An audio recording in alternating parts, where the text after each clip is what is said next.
Hello you guys, welcome back to my channel. Today's video is going to be a get ready with me, and today is actually not a wonderful day. Today is December 21st, and today is the 10-year anniversary of my dad's passing. So today as we get ready, I am going to be talking about grief, how I deal with grief, my experience with loss, my experience with my dad's story of being sick. So huge trigger warning today. We're talking about grief, death, loss, cancer, all of those things. And it is the holiday season as well. Oh, sweet. You're so sweet. Please don't kiss me because you have fun. I know. I love you. What's grief? Grief is hey Siri, what is grief? Reaction to loss of someone or something deemed important. Oh. Whoa, can I finish filming my intro now that it's just, I keep getting up early so that I can film before Zoe wakes up, and it's 7:32. Oh, really? Yes, and I thought that you would be sleeping until 9. Well, your plans failed. Mom, it's because I go to bed so early. Totally did not go to bed at like 12 a.m. last night. I'm glad that we have some joy in all this. My daughter brings me great joy, and she is my blessing in all of my loss. Huge trigger warning. Any day, but I know that we are also around the holidays, which sometimes can be extra triggering to people. But if any of the topics that I just mentioned are going to be triggering to you, please do not watch this video. Take care of yourself. Please take care of your mental health, and we can come back and do a happier get ready with me a different day. But I know when I lost my dad at 23 years old, and I was the first person in my friend group to really lose a parent, so I just didn't have a lot of people to connect with. And in the early years, I remember in the first years when my dad first passed away, I found videos on YouTube specifically talking about grief, loss of a parent, comforting, because it helped me feel a little bit validated in my feelings. Even just hearing other people's stories about their loss really helped me in the beginning. So if this video helps anyone feel less alone, if it makes you feel like you have someone to talk to, or to just sit and get ready with, that like maybe understand something that you're going through or have gone through, but the people in your real life don't understand, that is who this video is for. I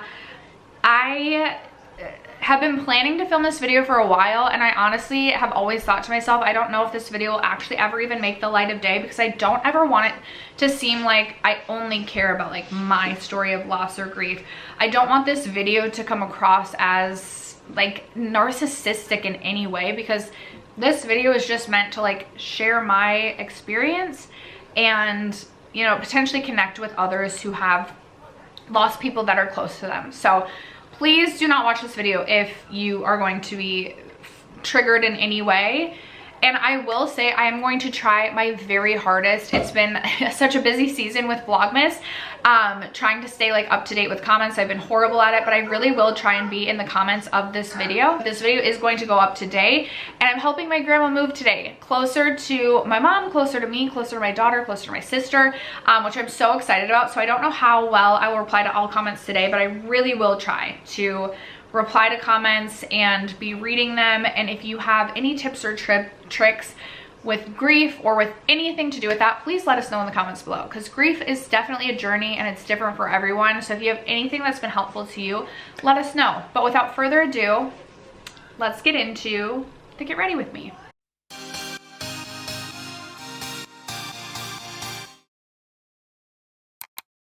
Okay, I concealed underneath my eyes, but like, this spot out here like actually just drives me nuts.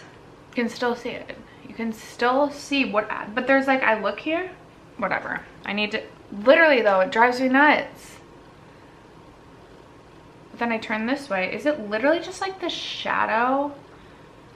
No. Okay, we're getting over it. We're getting over it. Okay. Welcome to not a great day for me. Today is December 21st. I am filming this hopefully and posting it on the same day. And today is the 10th anniversary of my dad's passing. And I honestly don't know, like I've been planning to film this video for quite a while. It's been on my filming list for probably over half the year. And then, I'm so distracted by my eye. I have been like really good about pre-filming. Like I really haven't felt super stressed about like even posting every day on Vlogmas up until like the last week or so. And I feel like it's because I've been putting off filming because I keep putting off like filming this video, and it's like, girl, we could just like not film this video. But the reason I want to at least try is because my dad passed away when I was 23 years old. And so like none of my friends had parents that had passed away. Like I just didn't and still don't really have anyone to like connect to about like a parent, like your parent passing away. So I just want to like talk about my experience with like grief, with everything, as not like a resource, but just like someone to like potentially connect with if you don't have anyone else to connect with and like you can relate, or like you're just looking for an outlet like that. I know sometimes like right after my dad passed away, within the first couple of years, I found like a couple of videos specifically that I can remember of like younger people talking about their parents passing away. And by the way, you don't have to be a young person to like grieve a parent passing away. That's not what I'm saying. But I remember finding those videos and just like, they really just like helped me to not feel like I was completely alone and like had no one to relate to my feelings. So supposedly I'm getting this video up today. My grandma's moving to where my mom lives today, so we're helping her move, and I'm literally so excited about it because I'll see my grandma more. But I'm hoping I can get this video filmed, uploaded, edited. Maybe we'll see the light of day. If you're watching it, obviously it is. Maybe I absolutely won't, because I'm also really bad at sharing my feelings and being vulnerable. So I'm like, I don't know if I can put this out on the internet for everybody to see, but we're gonna try. I just clipped my hair back, and I likely won't be talking about what I'm putting on my face at all, but I will say I'm gonna be going into my Nomad Chicago Speakeasy palette because I'm almost done testing this, and I think we're gonna do something with the red today. So that is the plan. I have not scripted this video at all. I literally took like 3 notes down. 3 notes, and that's really it. I have no plan for this because sitting down to like script a video just felt like too painful, because it felt like I would actually have to like deal with my emotions, which I'm really not good at. I'm really good at compartmentalizing things. I've gotten excellent at like compartmentalizing things, and just like someone could say like really shitty things to me, and like I will just look at you straight face, and like it just goes in a compartment. Will I think about that later? Probably. But sometimes I like really am good at just like, this is what you get. So who knows what we'll get. Maybe I'll shed lots of tears today. I don't know. But if I come from a place where it seems like I am just like very emotionally detached, just know that that's like a way that I protect myself. So like, where to begin? I've thought about this video a lot, and I think where I feel like what feels naturally to just kind of like start at is like just kind of like explaining how my dad passed away. Yeah. So when I was 11 or 12, and I specifically remember this because when I was younger, I had a paper route. Like I had a job and I had a paper route, meaning I don't even know if newspapers still exist these days. But back in the day,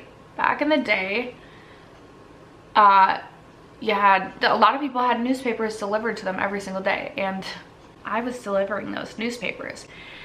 Sometimes I would deliver on my own. Oftentimes my dad would go with me, but I remember this specific day. My mom was like, I'm gonna go with you. And like oftentimes we would drive, especially if it was like a colder day. And I feel like it was a colder day, but I remember specifically my mom being like, we should walk, which I just thought was so weird. And in hindsight, it all makes sense. I do want to set my lids today. So anyway, as we're walking, which by the way, my dad, the way that my dad passed away from cancer, it ultimately is like what happened. But when I was like 11 or 12, my dad finally was like, I want to get braces. I've had crooked teeth my whole life, and like I am ready to get braces. And so he had like gone in for like his dental visit to like, you know, start the process of ortho. And obviously like you take x-rays and they had found that like 2 of the teeth in the back of his mouth, like the roots of the teeth, were completely like disappeared, non-existent. And so my mom and I are on this walk on the paper route, and she like, they had told us that my dad was gonna have to like do something more before he could get braces, but like hadn't really specified what. So my mom and I are on this walk, and she was like, hey, I just want to let you know that the dentist is really concerned about these roots being disappeared because it's like completely abnormal, and so your dad's gonna have to go in and get some more testing done, but there's a possibility that he might have cancer. And I just remember, like, I just remember being absolutely devastated by this thought that he could possibly have cancer. Like, I remember getting home that night and just like laying on the bed with my dad. I remember being absolutely devastated.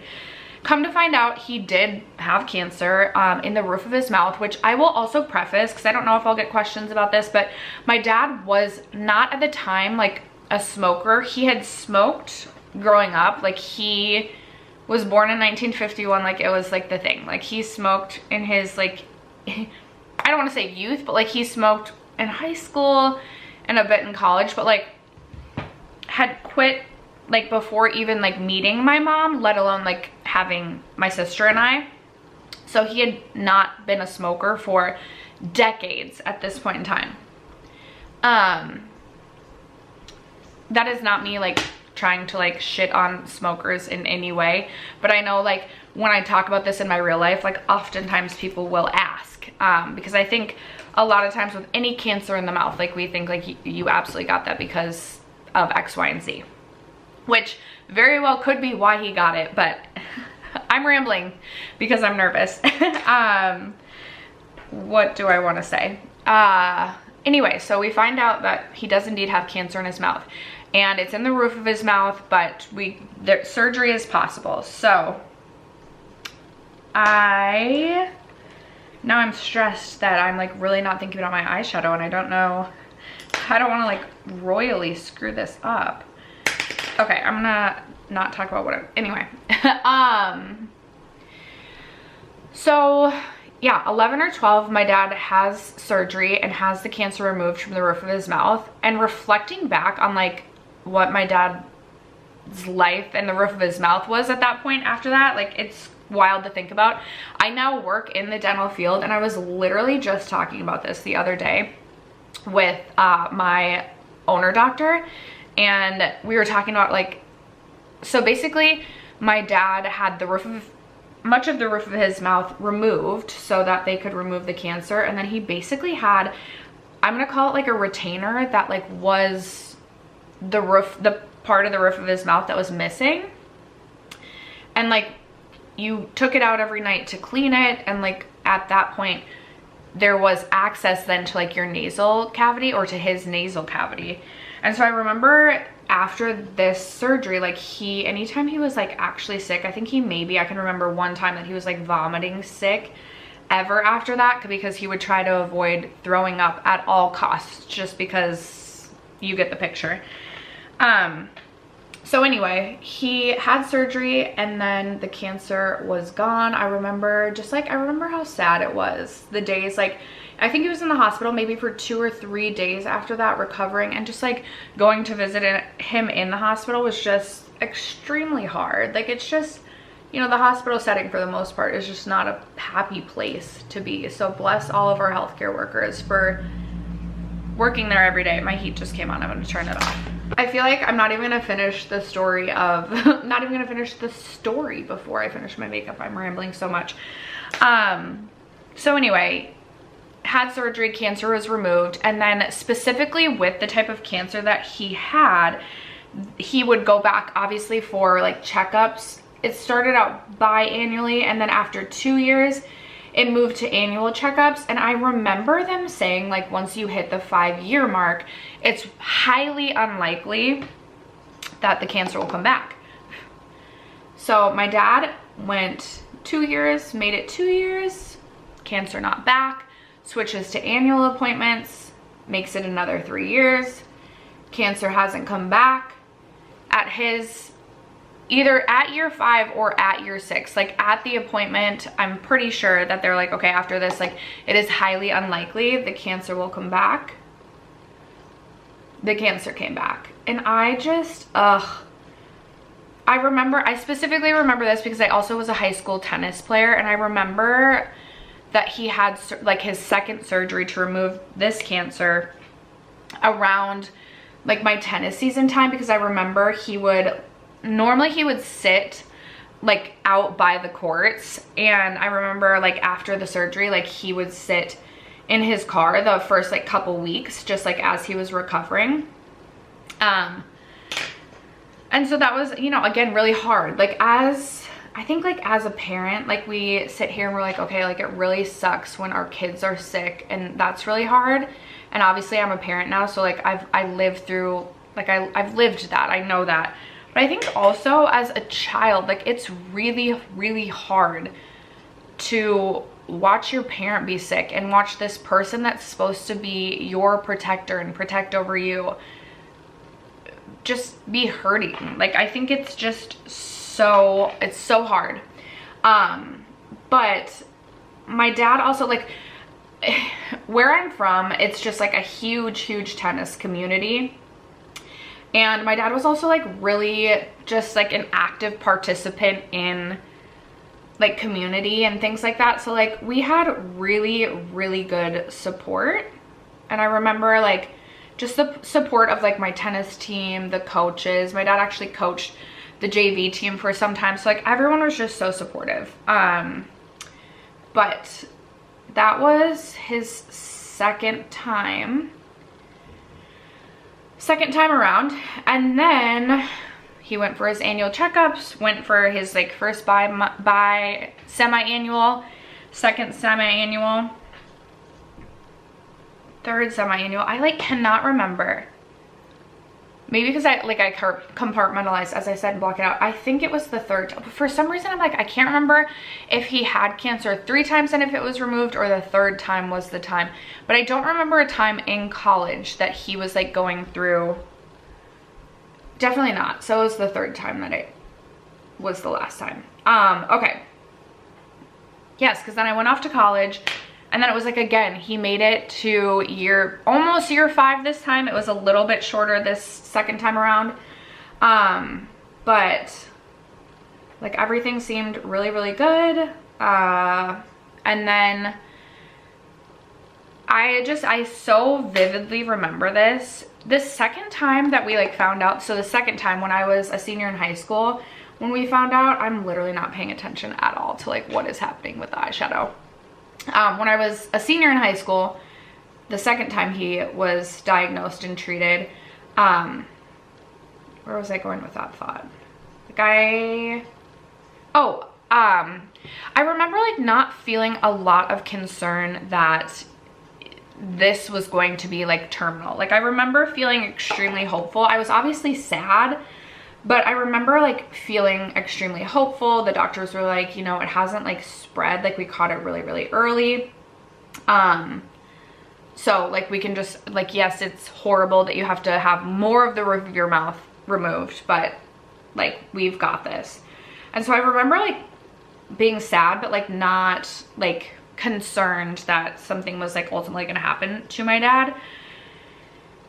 But I vividly remember the third time that my parents told me that my dad had cancer again, because it was the day after it was the day after like my last final in college, and my best friend had come up because she had just finished her college finals. I remember we had these plans to go out together, and like we were celebrating, you know, being done with college. And I was sitting in my car. I can see the parking ramp that we were in. Like I can bring myself back to exactly where I read this text message. And it was like a group message between me, my mom, and my dad. And I remember like I started to read it out loud because my best friend is also like extremely close with my family. And so like we would always like, you know, like she like was basically family. She is basically family. And I started to read it out loud and then I stopped because I realized it was like a really serious message. And then I got like a really solemn face and obviously told her what was going on. But my mom texted me and was like, hey, just like wanted to let you know, Dad found out a couple weeks ago, but we've been waiting till your finals are over, that the cancer has returned, but it's now spread to his eyes and potentially his brain. And I remember just in that moment, and sometimes like I hate to think back on this because I'm also like an extremely positive person. And I do believe to some degree that like, you know, I don't want to say like you can like think yourself into healing yourself in full, but I do believe that like going into something with positivity can, you know, potentially change an outcome. I remember thinking in that moment, like, I know this is going to be the last time. Like, I just remember like knowing that deep within my bones, and I literally hate admitting that because it feels as though I'm saying like I was giving up on my dad. Like, that is how it feels deep down like in my soul, but it's just it's not that way. It's just maybe that was my way of like protecting myself, because then from there on out, every interaction that I had with my dad from that moment forward really was just like this knowledge of like needing to do everything while I still had time. So anyway, at that point, the doctors had not said like this is ultimately going to be like the end for you, but like we're gonna have to do, which my dad had not had to do chemo up until this point. He did do radiation, but they were like, we need to do chemo. You know, I am grateful to live in the state of Minnesota. I don't really want to say like where I'm from, but I grew up in a big tennis community and we were very close to great medical care. I think you get the point. They were like, we're gonna have to do chemo and possibly like do, you know, something, I can't remember, like genetics, something with genetics, but like everything was a little bit unclear to me. But I remember like the fact that it had spread was highly concerning, and they couldn't just remove it at this point. And I don't think there was any surgery to remove anything. Like, I don't remember. And again, part of this could be just like my brain protecting itself. Like, a part of me is like, I don't feel like I remember a third time in the hospital. Then a part of me does feel like I do. So slightly unclear. And like, this is what your brain will, like, at least mine, this is what your brain will do. Like, there is sometimes like I have to literally go back and I'm like, wait, did my dad pass away in 2014 or 2015 or 2013? Like, I get really confused. But for context, it was 2013 May, when I was given this information. And my dad ultimately passed away December 21st of 2014. And I always say, because my dad was in the hospital for like 5 days, basically he was eventually going to go home to hospice, and then he started having seizures, so he ended up not making it home. Like, he passed away in the hospital. It was like 5 days from when he was going to go home to like ultimately when he passed away. And I just want to read this to you because, so winter solstice is the day, at least in the United States, where like there's the least amount of daylight. And I always say to myself that I believe that he waited until the shortest day of the year, like the day that we would have to like, you know, it's like an easy day to like just like crawl into bed early. And like I don't know if I can like get through that explanation. The winter solstice, which it says usually occurs on December 21st, I swear it just is December 21st, is the day in which the least amount of daylight is in the United States.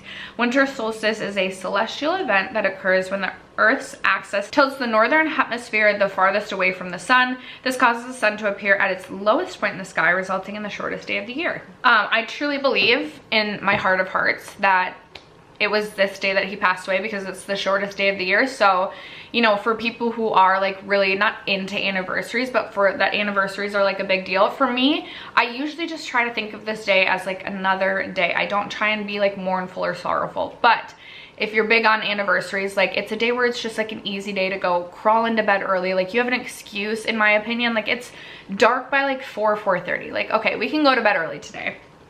So I believe he did that. It's like I vividly remember this one day my dad and I were standing in front of the kitchen sink, and he even said, and I like, you know, a part of me like finds peace in this. He even like, he looked at me in the eyes and was like, because I believe my dad, like he went through chemotherapy because he felt like he had to do it for my mom, my sister, and I.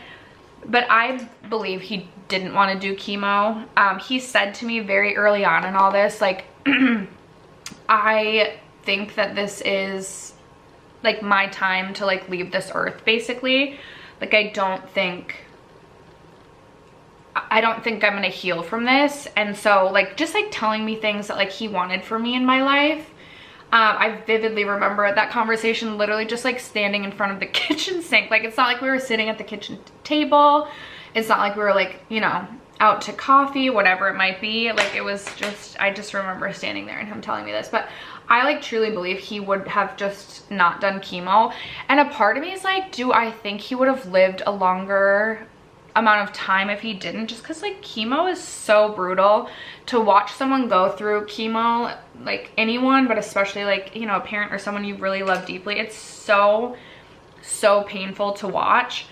And again, just like having it be like your parent who has always protected you, and then like not having the ability to protect them, and just watching pain that they experience is just so hard. I will say one big regret I have is that I could tell towards like the very end, there were times that I would avoid coming home to visit because I just like mentally couldn't handle it.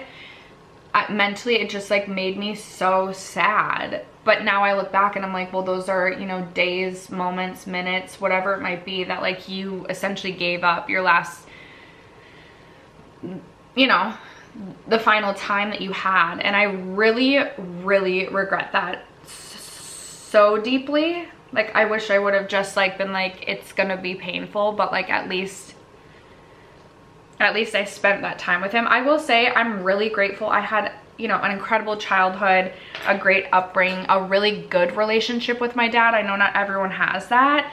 And you know, whether that makes it easier or harder, like I do have so many wonderful memories, and I'm very grateful and very lucky to have that. And I think one of the hardest things, sorry if this is feeling like all over the place, sorry if it is. I think one of the hardest things I've found in like healing or grief is for literal years after my dad passed away, I was incapable of seeing him outside of the last months of his life when he had no hair and just probably weighed, I'm not kidding, probably weighed under 100 pounds, like just so sick. Like it took years for me to think of happy memories. And like my family would go on 2 family vacations every year. We have so many good memories for me to like reflect on, but my brain would not allow it. And that was just like one of the absolute hardest things. You know, I'll share that I remember the last like week of my dad's life. I came home and I wasn't necessarily thinking like I need to be home this weekend, but it worked out. And I could tell at that point that I was like doing everything in my power to like avoid being home because it was so painful. And I was like, girl, we gotta stop doing this, because like at that point we knew that chemo wasn't working, the cancer, like we knew there was at this point nothing aside from like making my dad's life towards the end as comfortable as possible. We knew there was really nothing more we could do.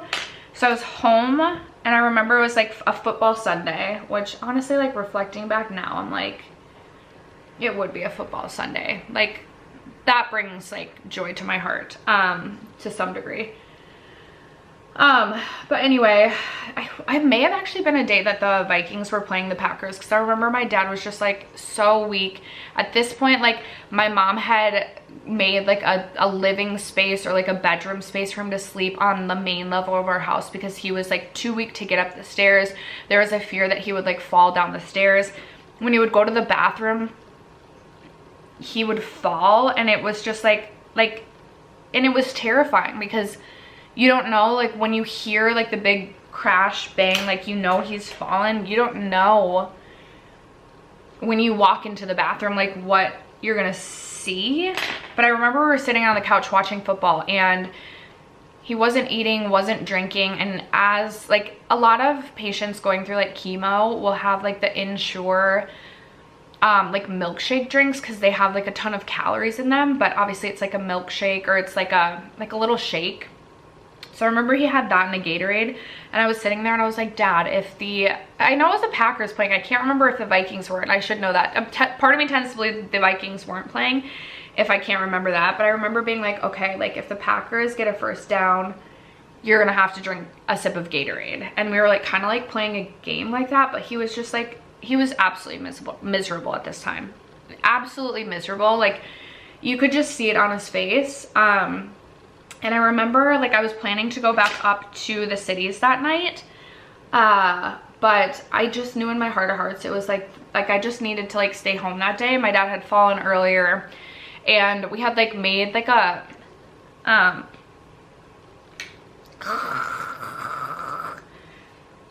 gotten nowhere with my eyeshadow, and I look crazy. I look absolutely crazy. Now I'm like, I don't know if there's any fixing this. I remember we had like my sister was there, my mom was there, my dad was there. My dad slept on the couch, and the three of us girls literally like rolled out sleeping bags, and we're just like, we're gonna like sleep down here with you tonight. And it was almost like this like family like slumber party. It sounds really, really weird, I get that, but like, you know, things that happen towards the end of life, like you don't need to explain. So anyway, I remember waking up to a loud crash in the middle of the night, and I saw that my dad wasn't on the couch. I could tell that he had like gotten up to try to go somewhere, and he fell, and we had to call the ambulance at that point, which is just so devastating. Like to have to call an ambulance is absolutely devastating. So he went to the Mayo Clinic by ambulance, and I remember meeting them there. And I want to say maybe I had to work at like 7 or 9 the next morning. I think that was it. So I was like planning to like get up early to go to work, and I would have had to leave like an hour and a half to 2 hours before I started work. So I drove separately to the hospital and met like my mom, dad, and sister there. And I remember they were like intaking my dad, and they'll ask questions like, what month is it? What day is it? What year it is? Or what year is it? And at that point, my dad like didn't even get the year right. And I just remember that being so devastating, because like you could just see in his eyes, like probably fear, like him knowing that like he didn't even know what day it is. Like, I don't know. That's a really bad memory that I have. I don't like thinking about that. So anyway, they took my dad, and then I know like from there they were going to make plans to like basically bring him home into hospice the next several days. So I remember being like, I'm gonna go up to work my shift basically. And I did, and I remember, oh, that was like a really, really hard drive. I was by myself driving back to the cities, and I remember like, oh, the tears are gonna come, I need to stop. I remember, oh, nope, not ready to say it. I remember saying goodbye to my dad, like giving him a hug and saying like, I'm going back to work, like I'll see you in a couple days. I remember just the fear of like,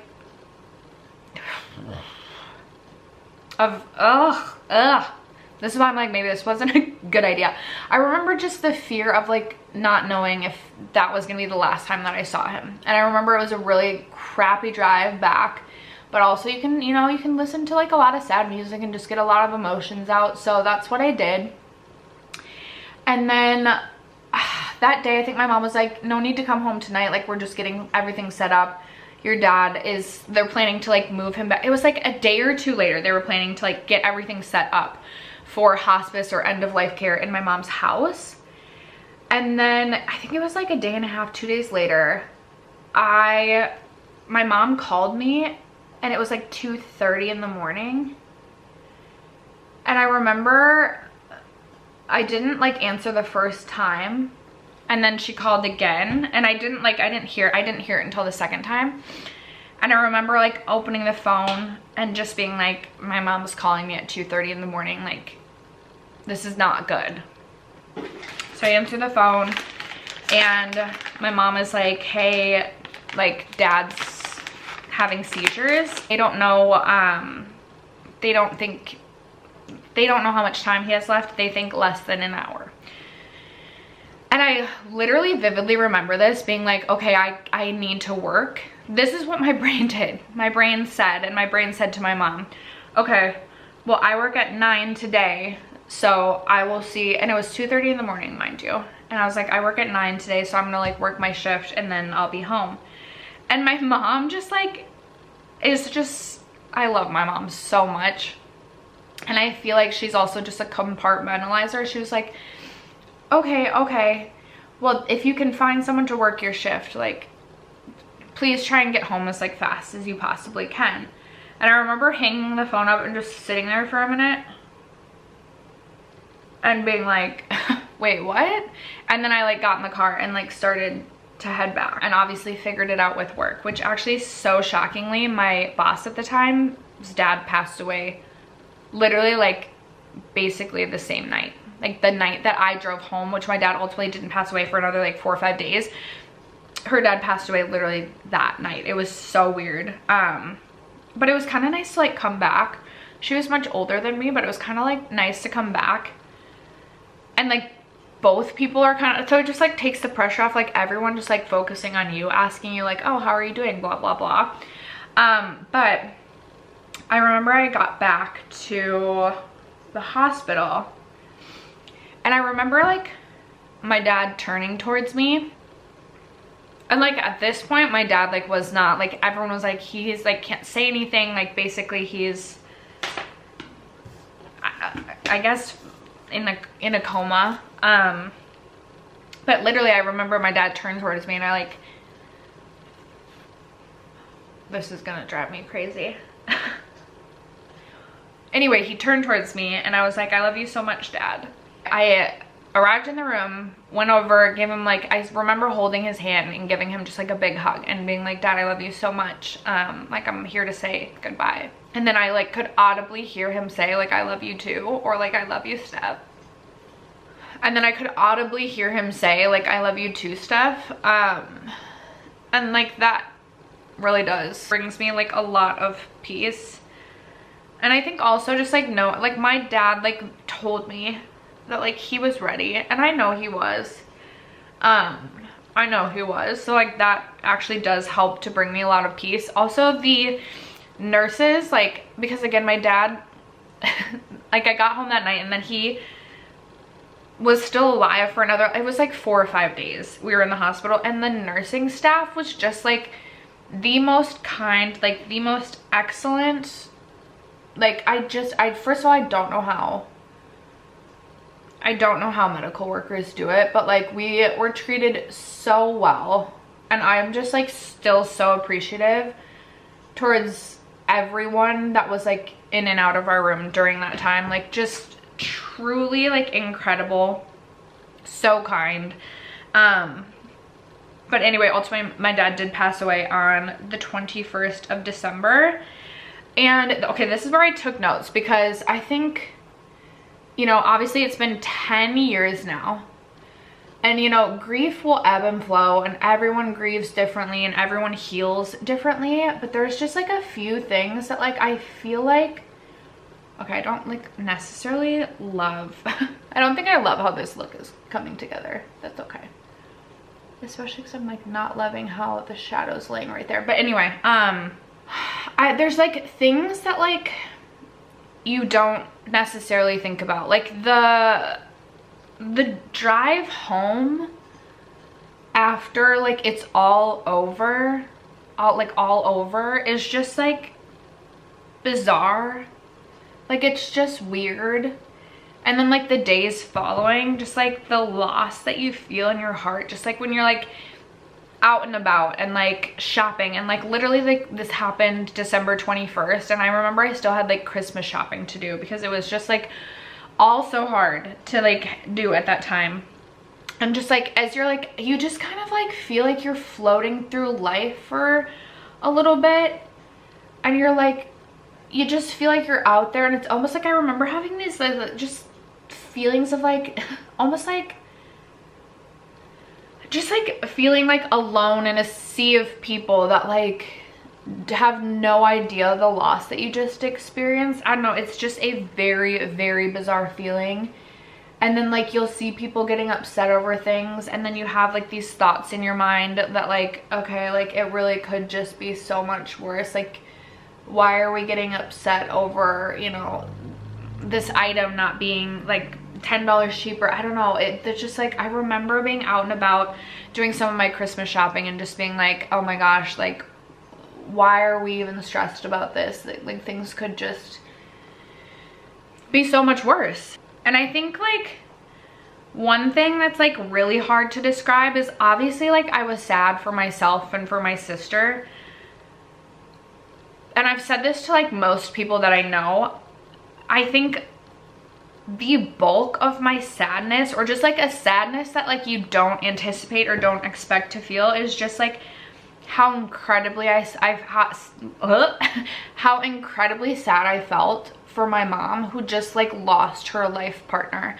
And just like the feeling of like not even being able to like fathom or imagine like the amount of pain and just like loss, and just like I think I still struggle with that so much, is just like knowing that my mom lost her like life partner.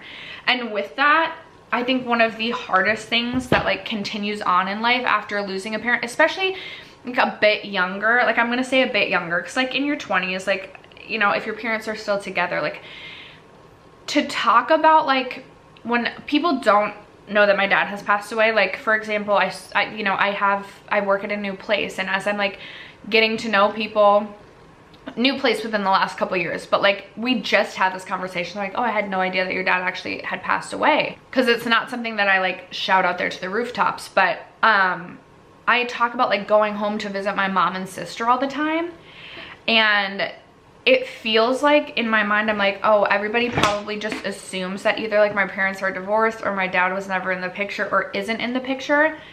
And for me, that feels really harsh, and maybe especially more so now that like I actually am a divorced person, feeling like, oh, people are probably just assuming my parents are split up, and like my dad, like I don't, like I'm going home just to my mom's. There is something so weird about that feeling. That is like one of the hardest things I found to cope with, is I always feel so weird talking about like, oh, like my mom's, or like I'm going home to my mom's, like referring to my house now as my mom's, because I only have one parent that's still alive, but like my parents were very much still together and loved each other. That has been like one of the hardest things for me, and I don't know why. Maybe I'm just really weird about that. But if you guys, if anyone out there can relate, please let me know. Like I'm like, and also I hate my eye look. It's not like what I had envisioned. I think one thing that's also really hard for me is like my daughter. One thing that's hard, but also like this is like just truly a blessing. So my daughter never obviously got to meet my dad. He passed away about 7 months before she was born, 7 to 8 months. However, she, and I tell her this all the time, I'm like, she's like my greatest blessing in loss. Like she's like life in loss for me. But it is like sad, because like I just like would have loved to have like seen my dad hold my daughter and just like, you know, teach her to be a little competitive tennis player, and things like that. Okay, are we quitting on the eyes? Are we gonna trust the process on this? Maybe. Another thing that could just be a me thing, but like I find the topic, oh yeah, I was gonna put on primer. Like talking about death and the word death and just like how you describe how someone is now gone, I like also feel really sensitive about. like it feels so harsh to say like my dad is dead. Like it feels so harsh. Or like even to say like my dad has died, like the death, dying or dead, like the words feel so harsh. It's like I always feel like I have to reference it as like my dad passed away. And I don't know if like that's like everybody, but I've like noticed that more so obviously now that I've experienced a great loss, that I'm like really sensitive to like specific words when like describing losing someone. I think those were like the things that I wanted to talk about, just like about everything. But then I also just wanted to talk about like my experience with grief and the grieving process. I should wet my sponges. So I think one thing for me that like, it's hard. I think one thing that's so hard is like if you, like I was the first one of my friends to like lose a parent really young. So it's like you don't really have anyone to talk to about. And then like I think sometimes people can like try and like people just don't know what to say. And you have to give people grace for just not knowing what to say. And sometimes like it's almost just like I'd rather, like it's so hard because especially, so obviously we lost our dad 4 days before Christmas. Where's my ruler? 4 days before Christmas. So like people always say like, oh, this is such a hard time of year to like lose a parent, which like, yeah, but like any time of year, like any time of year. But I get it. And like people like are saying that to be kind. And it's just like, ugh, like I heard that so much. And it just like sometimes gets exhausting, or got exhausting. And again, people are coming from a good place and I get that, but it's just like, yeah, any time of year is, you know, a tough time of year to lose a parent. I also like, for me, I, again, really compartmentalize a lot. So like, yes, you guys just saw or have seen, like, yes, I'm capable of crying. I do cry, I do get sad. But like I also did, like I spoke at my dad's funeral and I wasn't like super, I did cry like some at my dad's funeral, but like I wasn't super emotional there.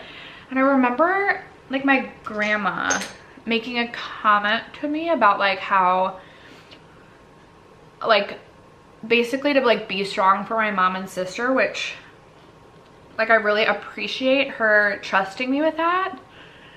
But I remember also feeling a little bit like, well, who's gonna like protect me? Which my mom is such a stoic person. Like and I think that I also struggle with that a little bit because like I want to check in and be like, Mom, are you okay? But like her and I just like don't do emotions. Like I love my mom absolutely to death, but that's just like how we are as people. That's how she processes things. But I think like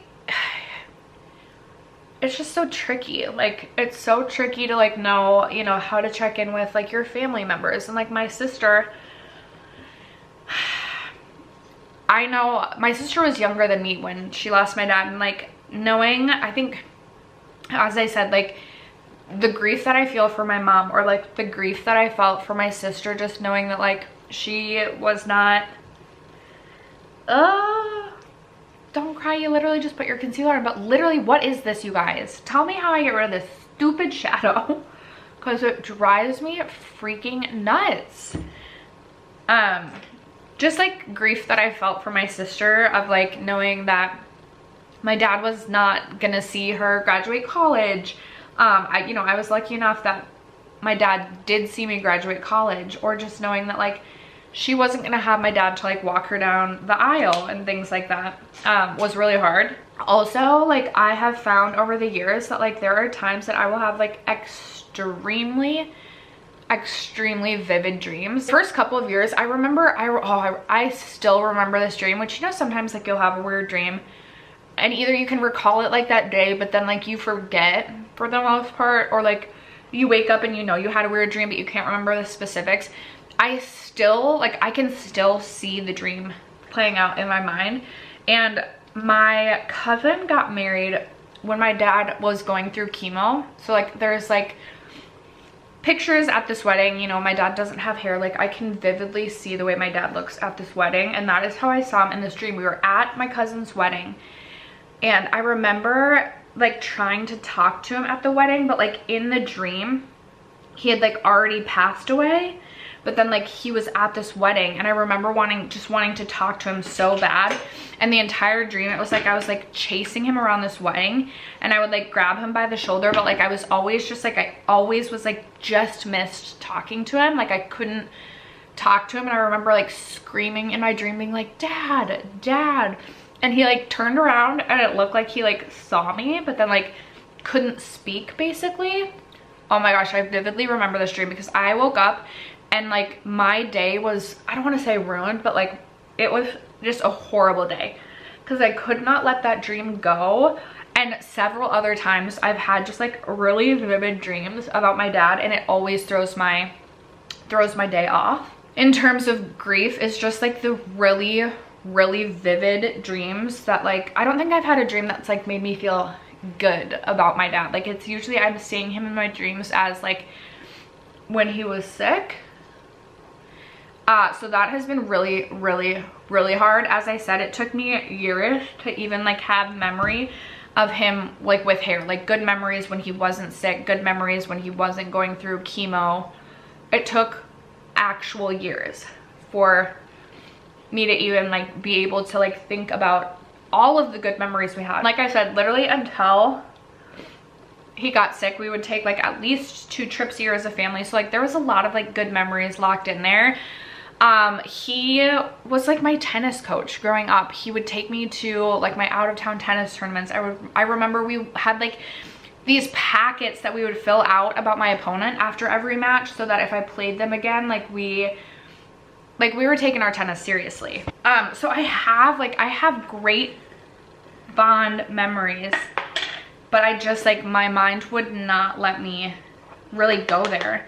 I remember, I think like sometimes like it'll just hit you like out of the actual blue. Again, I really struggle with emotions sometimes, and I feel like sometimes I just know, like, especially if I'm like out in public, like I know, just like lock it in. Even if you're sad, wait till you get by yourself to like, you know, let it out. But I remember there was one day, gosh, it may have been like 4 years after my dad passed away. So it feels so weird to say like 4 years. Like it feels so bizarre to me that it has been 10 years, because it truly feels like just yesterday. Like him and I were roaming the streets of Vegas together. My mom was at a work conference, and my dad and I went down to Vegas because her conference was in Vegas, and my dad was like a big poker player, but not like in a like a huge gambling way, but like, and he was a photographer, and he's the person that like, you know, got me passionate about, like, he's why I know how to edit videos. And so like I didn't start my YouTube channel until after he passed away, but like there are so many times that I wish that I could, like, he would be like, he probably would have a YouTube channel, and he would be someone that I could like, you know, he could be my editor. He could be my video editor. Seriously. And I mean that like in a very like actual love of way. Like he would love that. So just like things like that, like I'm like, it sucks. And I think it's okay to like feel like it sucks sometimes. Like sometimes I feel like I'm the type of person that I don't ever want people to feel like I'm thinking I'm a victim. So like sometimes I think I'm afraid to say like, it really sucks that my dad passed away. Like it's, no matter what age, it just sucks. Because I don't want people to be like, oh, like she's just feeling like woe is me, which is why this video might never see the day, because I don't want people to be like, oh, she's like literally just talking about herself. Like, no, I actually, when my dad first passed away, would have loved to hear more people just talk about their experience with what they've gone through. So I'm really not trying to come across as like I care about myself. Oh my gosh. Okay, I have this. Okay, you guys, this is like complete side note. I'm gonna roast myself and bring a lighthearted moment to this video. I have one lip hair that is so thick and so coarse, and I swear it grows back in like 2 days, and I can feel it at times, and there it was really popping through. And then I also have like one unibrow hair that's blonde that oh, and people will be like, Steph, like we gotta get rid of that. Okay, I feel like I've gone really off the rails. I remember trying to tell this story of, there was one day I was driving to work, and it was when Adele's new song Hello had just come out, which I don't believe at all to be about like the death of anyone, but something about like hearing that song for the first time made me think of my dad, and made me think like of just like it. I feel like the beginning of it is like, hello, where are you? And like I just burst into like hysteric tears driving to work that day. And I remember I had like a full face of makeup on, just burst into hysteric tears. So I think like sometimes grief will just like actually hit you out of the blue. Like sometimes I'll hear songs other than, I just like vividly remember that one, but I know there's been other songs that I'll hear that like aren't even necessarily about like someone, you know, passing away, whatever it might be. Like it'll be like a heartbreak song, and I'll be like thinking of my dad, and it's so hard because grief really does just hit you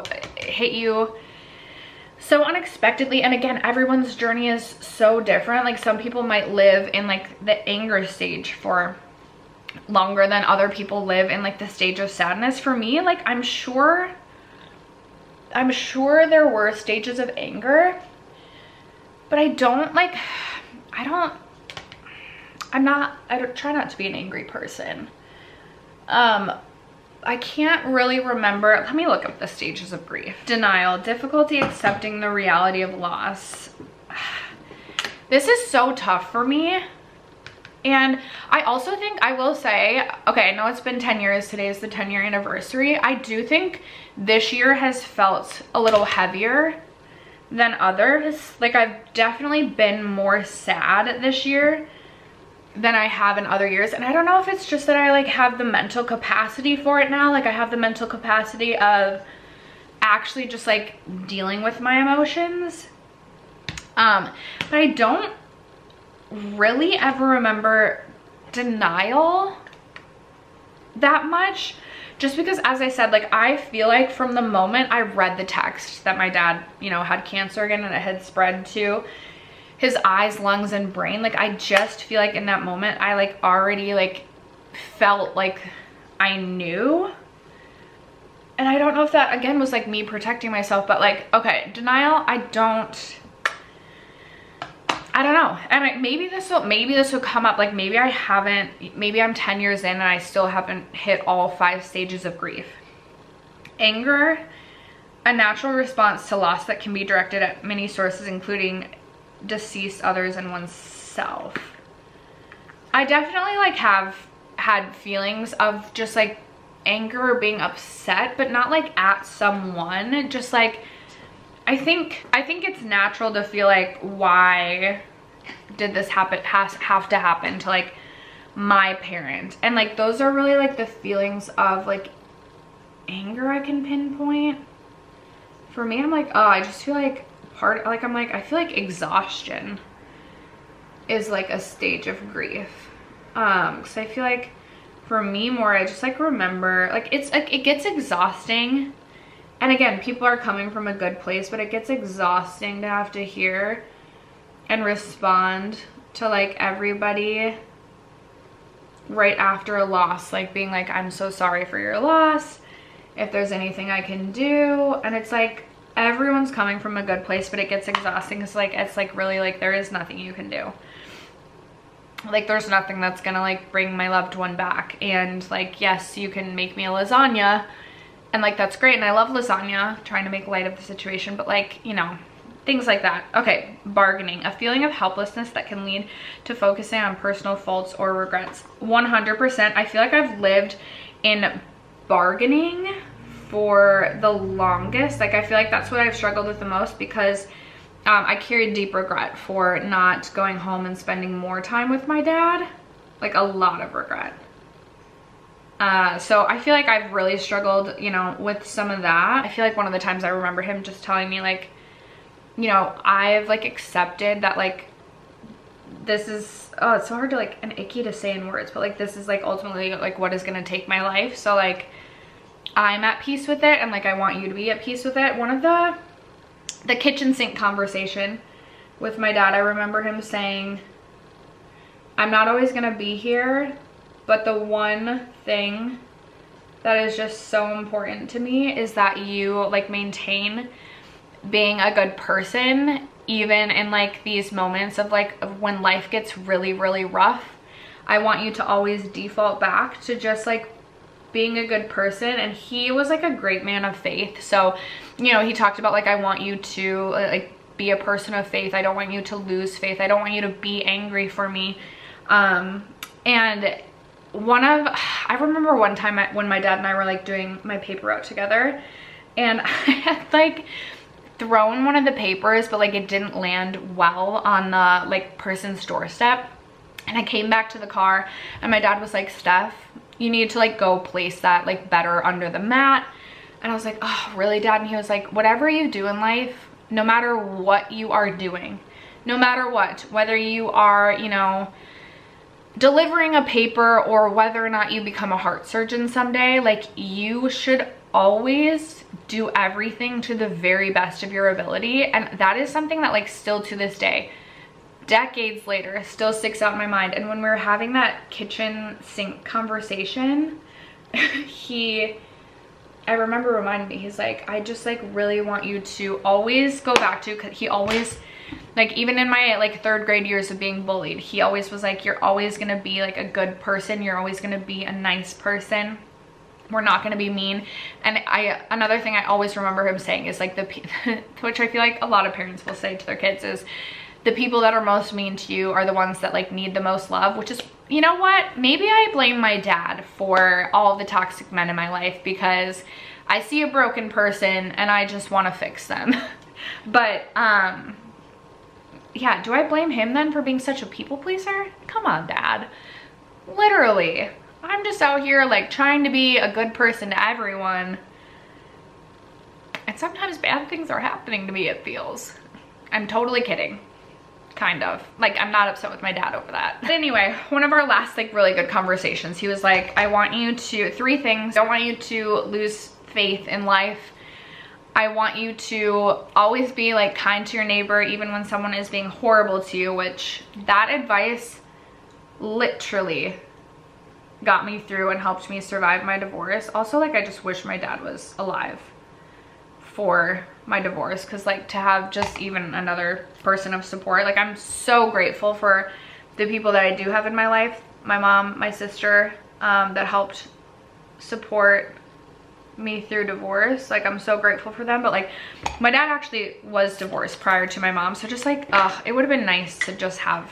And my dad is just like such a kind-hearted person, and like the moments of pure rage that I felt during my divorce, I feel like he would have been, you know, his advice got me through my divorce. So I always reminded myself of that, and I really tried to be the most pleasant person possible whenever possible. But to hear his words in person would have been nice. And then yeah, the 3rd thing was to always do everything that I can to the best of my ability, which I really do try and live out. Depression, complex emotions that can include emotional detachment. Okay, I feel like I don't have obviously like I felt like immense sadness, but not like in a way that I would describe as depression. But I definitely do think I do emotionally detach. 100%. I will detach myself from emotions so I don't have to feel them, and I don't necessarily know that that is the most healthy. But I will say, like, overall, like, I mean, I felt like a little more sad than normal this year, but I haven't felt like, for me personally, I haven't had, you know, feelings of like I can't get out of bed. And part of that is because I'm lucky enough that my dad told me, like, I'm like, I find great peace in knowing he said he was ready. He said he knew that this was the end for him, essentially. He said, this is the life I want you to continue to live. I'm very, very lucky that I got that. Some people don't get closure. Some people lose people in the blink of an eye and they don't get anything like that. So I'm very lucky to have that, and I find great peace in that. And then finally, acceptance, eventually embracing the reality of loss, even if the pain is still there. And then other aspects of grief include shock and numbness. 100%. I feel like the first even like several years, like it's just like this like numb feeling of like just this great loss that you don't even really know how to comprehend. Yearning and searching, disorganization and despair, and then reorganization and recovery. I'm not even sitting here wanting to give like advice on how to deal with grief, because I don't think, like, how? everybody's loss is different. Where everyone's at in their relationship with the person that they lost is different. You know, grief looks different for everyone. So this video is not meant to give even advice on grief. It's just meant to tell my story so that, you know, I'm really gonna try to be in my comments specifically in this video. It's really just meant to like share my story so that maybe you don't feel as alone in yours. Or maybe it encourages literally even just one person to go talk to someone in their life about their story so that they can just get it off their chest. I think what's really hard is, you know, not having friends who've lost parents. It's almost like you don't want to like burden them with your story or how you're feeling about it, because you don't necessarily want them to feel like awkward or uncomfortable having to like not know what to say, or, you know, for me it's like this feeling of like, it almost just feels like exhausting to talk to like my like real life friends about it, because I again don't want anyone to feel bad for me, and it's like it's just a conversation that feels exhausting. And my friends like were like, my family was like close with all of my close friends. I've had like some of the same friends since, my best friend since 4th grade, and the rest of my friends since like 6th or 7th grade. So it's like, you know, it's almost like hard. Like I just don't want to talk to them about it because it just feels more heavy, more real. I don't know, more exhausting. And just like, and it's almost like I just don't want them to feel like uncomfortable. It's almost like protecting them from feeling uncomfortable, from like having to like feel like they have to say the right thing, or not knowing what to say and then not saying anything. I don't know. It's like a struggle, but maybe this will help encourage someone to, you know, talk to anyone. I think for me too, another thing that I struggled with was I've been really knowing how to like talk to my mom and sister about it, because everyone is different. And it's like, my mom is like a very unemotional person. So it's like, you know, you don't want to like, I didn't feel like I wanted to like make her upset or make her sad, but also like just feeling this extreme amount of sadness for her and not knowing like how to tell her, how to check in. My mom has amazing friends. And I also have an incredible sister who is truly one of probably the most genuine, kind-hearted, just like a true heart of actual gold. Like my sister is just encompasses that. So like, and she lives, you know, closer to my mom, and she's just, I'm like, Hannah, you're such a good person. She's just such a good person. So I've like known that, you know, she is there to like, you know, keep my mom busy when, you know, I'm farther away. But also knowing that like my sister, you know, with that like just heart of just like, I like literally, her heart is so good. Also not really knowing how to like support her, and, you know, wanting to, but maybe not knowing like the right words to say or the right words to check in, or, you know, whatever it might be. That's so hard. And I think one of the hardest parts about my grief journey is like the grief I feel for other people, like my family, and just like not knowing how to like, I don't know, like knowing that like everybody's sadness is their own, but like also just like feeling really sad for my sister, who I know really, this is something she like really does struggle with, sadness. Maybe she doesn't compartmentalize as much as my mom and I do. And honestly, that's great for her to like actually like feel the emotions. But she was 20 when my dad passed away, maybe 19, depending on like, I'm like, Hannah, how old were you? 14. She was 20. She was 20. Like, I remember being like, dang, I'm 23 and my dad passed away. That like really sucks. Again, not that age is a number, but like she was still in college. I, you know, thankfully had just graduated college. She was still in college. She's still like, I don't know. And my dad was such a gentle, like kind-hearted soul. And my sister was definitely like that gentle, kind-hearted soul. And just like, I don't know. I definitely struggle still to this day with like the grief that I feel for like my mom and sister too. Even though like they haven't put that burden on me. They haven't been like, they haven't at all.